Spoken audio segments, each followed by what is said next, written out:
नाम सतीश तिवारी है और मैं यहाँ पे जनरल मैनेजर कोरोमंडल इंटरनेशनल में हूँ। नॉर्थ एंड ईस्ट इंडिया देखता हूँ। और जैसे कि आप जानते हैं कोरोमंडल एग्री इनपुट की इंडिया की अग्रणी कंपनी है। हम लोग फर्टिलाइजर में one of the biggest private player हैं। अराउंड 50 लाख मेट्रिक टन हम लोग फर्टिलाइजर बनाते हैं। और पेस्टिसाइड्स में भी कोरोमंडल जो है इंडिया की one of the big technical manufacturer है। और हम लोग हमारे अपने 18 टेक्निकल बनाते हैं और इसके अलावा करीब 65 फार्मुलेशंस हमारा करीब 10,000 डीलर्स है, उनके माध्यम से फार्मर्स को प्रोवाइड कराते हैं। सर, चीन से टेक्निकल तो बंद हो गया है, तो ऐसे में क्या प्रभाव पड़ा है रसायन क्षेत्र में? इनफैक्ट ये इंडस्ट्री के लिए अच्छा है। अगर मैं देखूं जो इंडिया में मेक इन इंडिया मुहिम चल रही है और हमारी कंपनी उसका एक पार्ट है, तो जो टेक्निकल्स इंडिया में बन रहे हैं वो हम लोग बना रहे हैं और गवर्नमेंट जो है फर्दर जो टेक्निकल इंडिया में है उसका फर्दर इंपोर्ट लाइसेंस नहीं दे रहे हैं। So it's good for Indian industry, specially for Indian company. Impact ये पड़ा है कि बहुत कुछ सडनली जो माइग्रेशन होना चाहिए, मिटिगेशन होना चाहिए, वो नहीं है अभी। तो इसमें थोड़ा समय लगेगा, बट बहुत ज्यादा अंतर नहीं पड़ेगा। अभी थोड़ा प्राइस में फर्क पड़ा है, but it's good for Indian agrochemical industry. तो सर, मेक इन इंडिया की तरफ कितने उत्पाद आप बना रहे हैं? जैसे मैंने बताया, हम लोग 18 टेक्निकल्स बनाते हैं।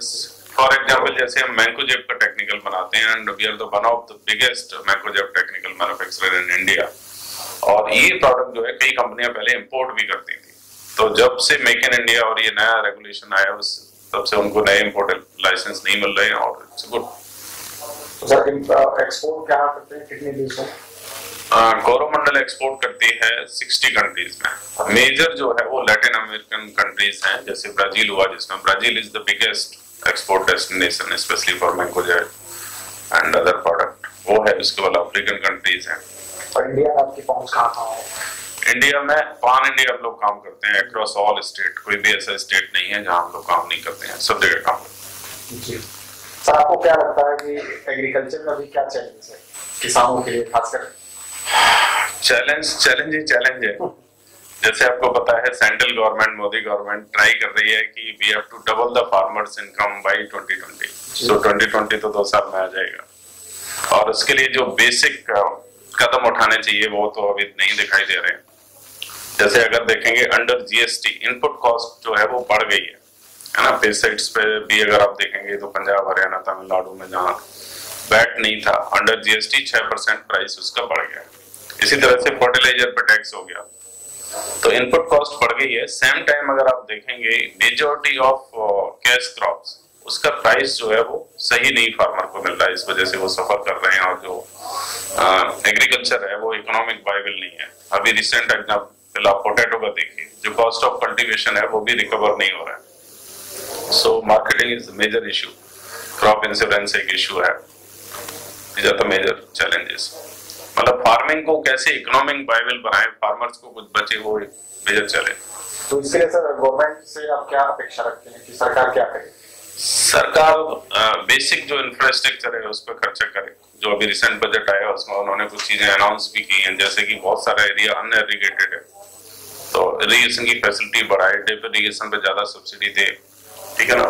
जो एग्री इनपुट है उनको सस्ता करे ताकि वो फार्मर की रीच में आओ, और उनका जो प्रोड्यूस है उसका एमएसपी है जो भी है, मार्केटिंग अरेंजमेंट ठीक हो तो फार्मर को सही दाम मिले। तो सर, बजट से आप कितना संतुष्ट है? आपको क्या लगता है कि एग्रीकल्चर केमिकल जो कंपनियां हैं उनके लिए सरकार ने क्या किया है?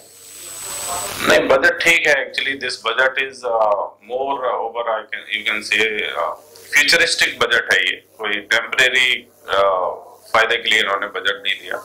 और एग्रीकल्चर पे बहुत कुछ इन्होंने रखा, जैसे इन्होंने बोला कि फार्मर की जो कॉस्ट होगी उसके बेस पे हम लोग एमएसपी डिसाइड करेंगे, which is good. But same time जो एक्सपेक्टेशंस थी फार्मर्स की, जैसे लॉन्ग लेबर के लिए और बहुत सारी ऐसी एक्सपेक्टेशन थी जो नहीं मीट हुई, but otherwise overall it's good. Farmers के लिए तो अच्छा है, एम्प्लॉय के लिए प्रॉब्लम हो सकती है, गुड फॉर फार्मर्स। तो सर, ये दोगुनी आज करने की बात करें 2022 तक, तो आपको क्या लगता है कि क्या अड़चने आ सकती हैं 2022 तक? क्योंकि आपने कहा कि 2 साल आने वाले हैं, लेकिन अभी दूर दूर तक नहीं लगता। देखिए, अड़चने तो सिंपल हैं। फार्मर्स क्या है, वट एवर देयर प्रोड्यूसिंग, पहले तो उनका कॉन्फिडेंस लेवल कम हो गया है कि जो हम प्रोड्यूस कर रहे हैं उसका उनको प्राइस मिलेगा कि नहीं मिलेगा। और जनरली न्यूज में तो 3-4 क्रॉप्स आती हैं, पोटैटो आ जाएगा, टोमेटो आ जाएगा, अनियन, इनके प्राइस ही लोग ज्यादा वो करते हैं। But there are other crop, अभी जैसे पीनट, मूंगफली क्रॉप थी, ग्राउंडनट, उसमें बहुत सारी प्रॉब्लम आई। तो बहुत जरूरी है उसके लिए, मतलब 3 फंडामेंटल रूल है। एक तो क्या है, जो इनपुट कॉस्ट है वो कम की जाए, टैक्स इस पे कम किया जाए। जैसे पेस्टिसाइड्स में अभी 18% है, जो 12% होना चाहिए। जो पहले पंजाब में अगर आप देखेंगे केवल एक्साइज थी, बैट नहीं था। तो इनपुट कॉस्ट कम की जाए। दूसरा क्या है, जो अच्छे सीड हैं, अच्छा इरिगेशन फैसिलिटीज है, उसको इम्प्रूव किया जाए। फार्मर्स को जो इंश्योरेंस, क्रॉप इंश्योरेंस पॉलिसीज हैं, उसको ज्यादा अच्छा किया जाए। और मार्केटिंग अरेंजमेंट अच्छे हों, जो फार्मर्स को उनके जो प्रोड्यूस कर रहे हैं उसका प्राइस अच्छा हो। कोरोमंडल इस दिशा में क्या काम कर रही है? Since we are one of the biggest, we can say we are the biggest agri input supplier in India. We are the largest in fertilizer and very significant in agrochemicals. We are providing direct our input, whatever the input, we are direct providing to the farmers in southern India. In AP and Karnataka, we are having close to 1,000 our store, Managro more centers, where we provide our product to the farmer on very reasonable price, company rate. So there is no mediator. This is one thing. We are doing a lot of extension work which is required. Farmer को सही कैसे use करने चीजें वो कर रहे हैं। आपने पीछे देखा होगा बहुत ज्यादा फार्मर को दिक्कत होती थी जब मेन सीजन होता था रबी का, उसको फर्टिलाइजर नहीं मिलते थे, यूरिया नहीं मिलती, डीएपी नहीं मिलती थी। तो वो अभी आपने देखा नहीं होगा अभी पिछले 1-2 साल में। और उसकी बहुत बड़ी वजह है कि कोरोमंडल जैसी कंपनी, इंडियन कंपनी, जो बहुत अच्छी मात्रा में ये प्रोडक्ट प्रोड्यूस कर रहे हैं, इसके अलावा इंपोर्ट करके प्रोवाइड करा रहे हैं। यूरिया भी हम इंपोर्ट करके दे रहे हैं और डीएपी हमारा खुद का बना के दे रहे हैं। सर आजकल कॉन्सेप्ट चला है यूरिया नीम कोटेड हो, तो क्या आप नीम कोटेड यूरिया प्रोड्यूस कर रहे हैं? जनरली यूरिया क्या है, यूरिया तो बिना नीम कोटेड ही प्रोड्यूस होती है, बाद में इसको नीम कोटिंग की जाती है, चाहे वो इम्पोर्टेड हो चाहे इंडियन मैन्युफैक्चरर हो। आजकल इंडिया में जो भी यूरिया बिक रहा है, इवन सिंगल ग्राम 100% इम्पोर्टेड। तो सर अपने कस्टमर्स को आप क्या कहना चाहेंगे हमारे फसल क्रांति के माध्यम से? हम ये कहना चाहेंगे कि थोड़ा एग्रीकल्चर को साइंटिफिक वे में करें। जो भी रिसोर्सेज अवेलेबल हैं आपके पास, चाहे वो एग्रीकल्चर डिपार्टमेंट, यूनिवर्सिटीज के सेंटर, उनकी सलाह लें। जो अच्छी कंपनी है उनके रिप्रेजेंटेटिव की सलाह लें, बढ़िया क्रॉप करें और इसको थोड़ा प्रोफेशनल वे में करें और ज्यादा इनकम कमाएं। और जहां भी जरूरत हो, हमारी कंपनी जैसे कोरोमंडल की, हम लोग पूरा तरह से हेल्प करने होते हैं। जैसे साउथ में क्या है, जो ग्रोवर के आउटलेट आपने खोले हैं, इस देर में प्लान को लोगों को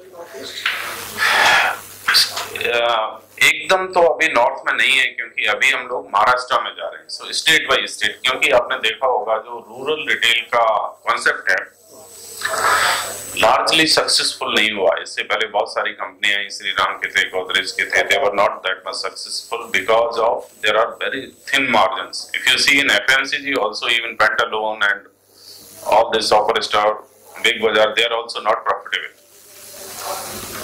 So we are going step by step, जहां हमारी कमांड है, जहां पे हमारे एड्रेसेबल मार्केट है, उधर कर रहे हैं। और ये आपको जान के खुशी होगी, कोरोमंडल एकमात्र रिटेल वैल्यू चेन है जो हाईली सक्सेसफुल है। और हम लोग एक्सपेंड कर रहे हैं, बंद नहीं कर रहे। बहुत लोगों ने तो बंद कर दिया। सभी का बंद हो गया, हरियाणा से बंद हो गया। बस